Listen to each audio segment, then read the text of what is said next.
여러분 안녕하십니까? 오늘 살펴볼 내용은 한 바이오 기업이 마주한 말 그대로 뭐 아니면 도의 상황입니다. 바로 네이처셀의 2026년 전망인데요.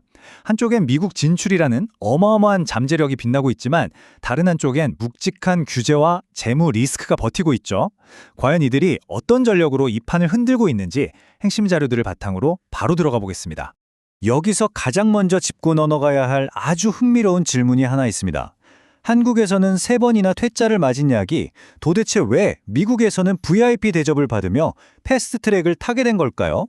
정말 아이러니하잖아요. 완전히 똑같은 퇴행성 관절염 줄기세포 치료제 조인트 스템인데 한국 식약처의 반려 처분과 미국 FDA의 환대, 다는 양극단의 결과가 나오고 있습니다. 바이오 업계를 통틀어도 참 보기 드문 특이한 케이스죠. 화면에 보이는 두 가지 트랙을 한번 비교해 볼까요? 원래 이들이 가려던 가속 승인 트랙과 이번에 직행하게 된 정식 품목 허가, 즉 BLA 경로입니다. 가속 승인으로 갔다면 미국 현지에서 추가 임상을 돌리느라 수천억 원의 돈과 최소 3년 이상의 시간이 더 깨졌을 겁니다. 그런데 놀랍게도 FDA가 기존 한국 임상 3상 데이터만으로 정식 허가 신청이 가능하다고 길을 열어준 거죠. 수천억의 비용과 3년이라는 시간을 한 번에 세이브한 그야말로 엄청난 반전이자 가치 창출입니다. 구체적으로 미국에서 어떤 혜택을 확보했냐고요? 조인트 스템은 현재 FDA로부터 재생의료 혁신치료제인 RMAT, 그리고 혁신치료제인 BT 지정을 동시에 거머쥐었습니다.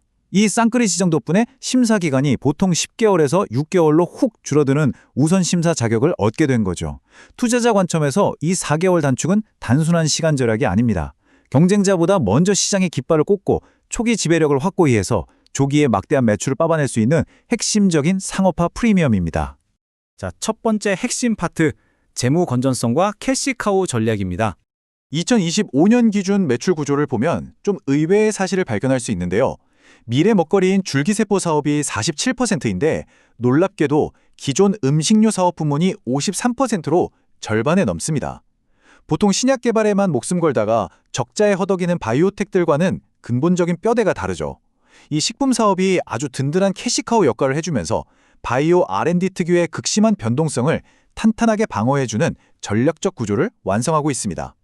하지만 재무지표를 뜯어보면 빛과 그림자가 동시에 존재합니다.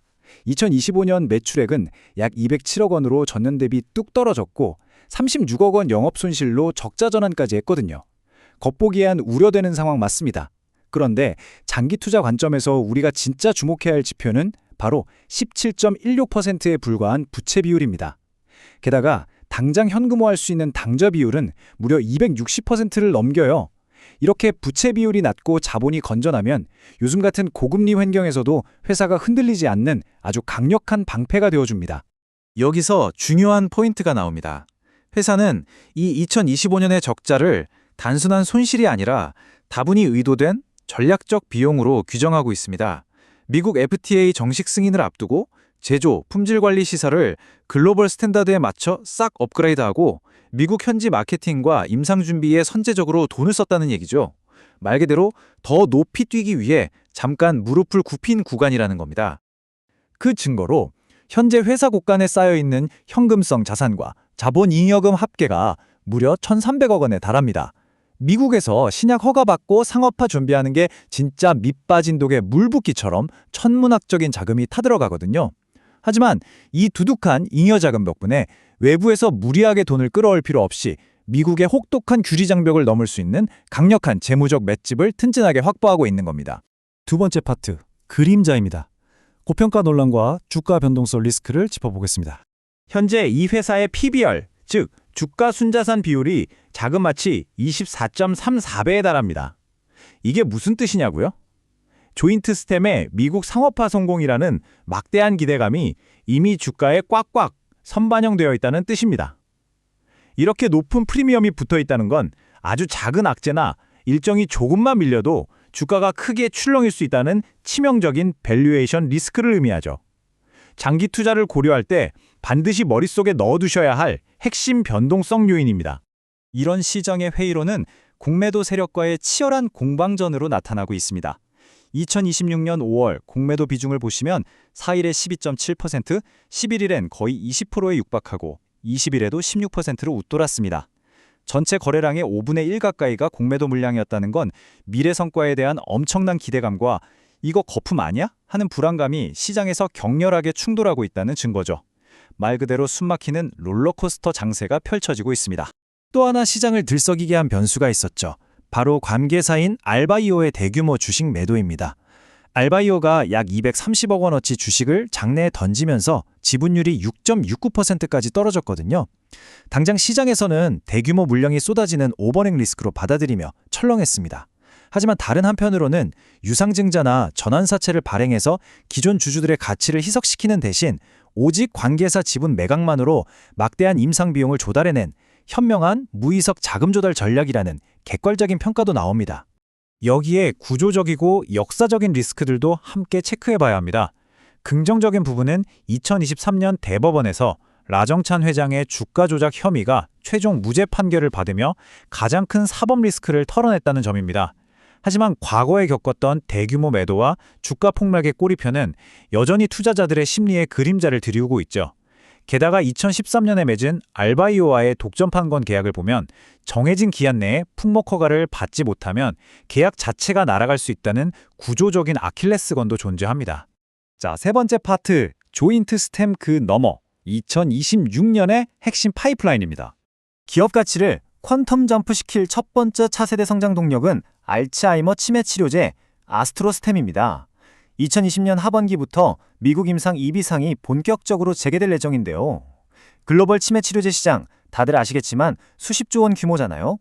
여기서 의미 있는 데이터가 도출된다면 조인트 스템 이후 회사의 장기적 기대 수익을 기하급수적으로 끌어올릴 엄청난 잠재력을 가지고 있습니다. 시장의 상상력을 더욱 자극하는 또 다른 무기는 성인 자폐증 줄기세포 치료제 아스트로스템 AU입니다. 이미 미국 FDA로부터 일상 임상시험 계획 승인을 떡하니 받아냈거든요. 글로벌 자폐증 치료 시장 규모가 무려 250억 달러, 우리 돈으로 약 30조 원이 훌쩍 넘는 거대한 타겟입니다. 기존 약물과는 완전히 다른 기전으로 이 거대한 미개척 시장에 도전한다는 것 자체가 향후 막대한 상업화 가치와 폭발적인 수익 창출 기회를 의미하죠. 이제 이 모든 조각들을 하나의 거대한 마스터 로드맵으로 맞춰보겠습니다. 2026년 2분기에 조인트 스템의 정식 허가 준비와 알츠하이머 임상 수정안 제출을 마무리합니다. 이어서 하반기엔 알츠하이머 2비상이 본격적으로 궤도에 오르죠. 그리고 이 굵직한 성과들을 발판 삼아 2026년 말에 나스닥 ADR 상장을 신청하고 마침내 2027년 나스닥 취종 상장이라는 마침표를 찍는 것, 이게 바로 이들의 숨가쁜 마스터 플랜입니다. 오늘 꼼꼼히 분석해본 핵심 자료들 어떠셨나요? 1,300억 원의 탄탄한 현금 실탄과 캐시카우가 미국의 규제 장벽을 뚫는 성공의 열쇠가 될까요? 아니면 24배가 넘는 고평가와 거센 공매도 압박이 장기 투자자들을 위협하는 치명적인 뇌관으로 작용하게 될까요? 이 극단적인 하이 리스크, 하이 리턴 전략의 진짜 결과는 다가오는 2026년 하반기에 굵직한 이벤트들이 명확하게 말해줄 것입니다. 흥미로운 관전 포인트들 잊지 마시고요. 오늘 자료 해설은 여기서 마치겠습니다. 감사합니다.